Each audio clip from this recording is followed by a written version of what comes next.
மற்றது நாங்கள் ஒரு கோரிக்கையாக விட விரும்புகிறோம். தமிழரசு கட்சிக்கு 8 பாராளுமன்ற உறுப்பினர்கள், அதை நாங்கள் எத்தனையோ இடங்களில் நாங்கள் சொல்லியிருக்கிறோம்.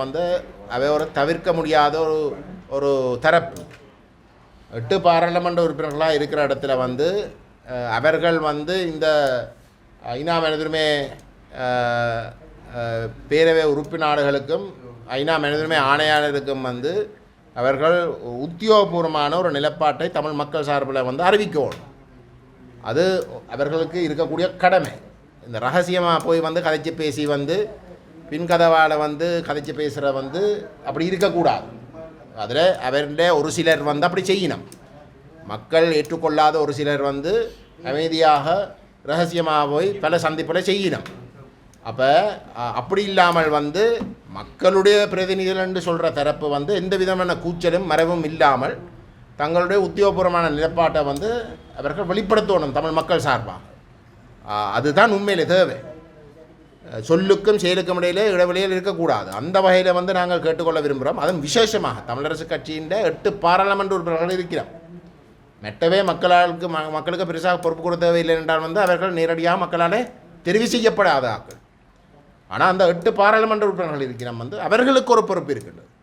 அவர்களுக்கு ஒரு பொறுப்பு இருக்கின்றது அந்த தங்களுக்கு வாக்களித்து தங்களுக்கு ஆணையை கொடுத்த தரப்பில் என்ற வகையில் இந்த பொறுப்புக்கூறல் சம்பந்தப்பட்ட விஷயத்தில் தமிழ் தேசம் ஒரு இன அழிப்புக்கு உள்ளாக்கப்பட்டிருக்கின்ற ஒரு நிலையிலே ஒரு சர்வதேச குற்றவியல் விசாரணை நடத்திய ஆகணும் என்ற நிலப்பாட்டை அவர்கள் ஏற்றுக்கொள்வதாக இருந்தால் அதை அவர்கள் பகிரங்கப்படுத்தி இந்த உறுப்பு நாடுகளுக்கு அதை எப்படி முன்னுக்கு கொண்டு போகிறது தொடர்பாக அவர்கள் வெளிப்படுத்த வேண்டும். எழுத்து மூலமாக வெளிப்படுத்தி அதை வெளிப்படையாக உலகத்துக்கு தெரியக்கூடிய வகையிலே அவர்கள் செயல்பட வேண்டும் என்று நாங்கள் அவர்களிடம் தாழ்மையோடு கேட்டுக்கொள்ள விரும்புகின்றோம்.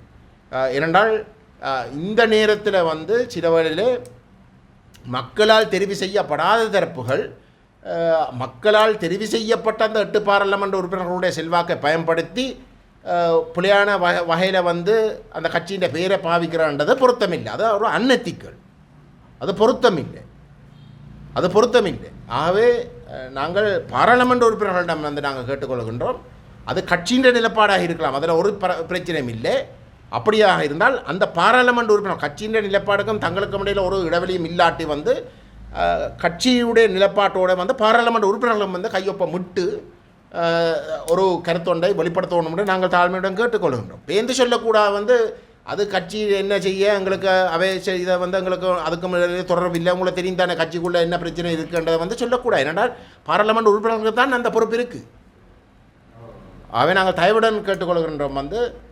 அவர்களுக்கு மக்கள் வழங்கியிருந்த ஆணைக்கு அவர்கள் அந்த ஆணையினுடைய பெருமதியை சரியாக விளங்கி கொண்டு இந்த தமிழ் மக்களுக்கு நடந்த இனப்படுகொலைக்கு சர்வதேச குற்றவியல் ஒரு விசாரணை ஒன்று தொடர்பாக அவர்கள் அதை மிக ஆணித்தரமாக வலியுறுத்தி ஒரு கருத்தை தெரிவிக்க வேணும் என்பதை நாங்கள் தாழ்மையுடன் கேட்டுக்கொள்ள விரும்புகிறோம்.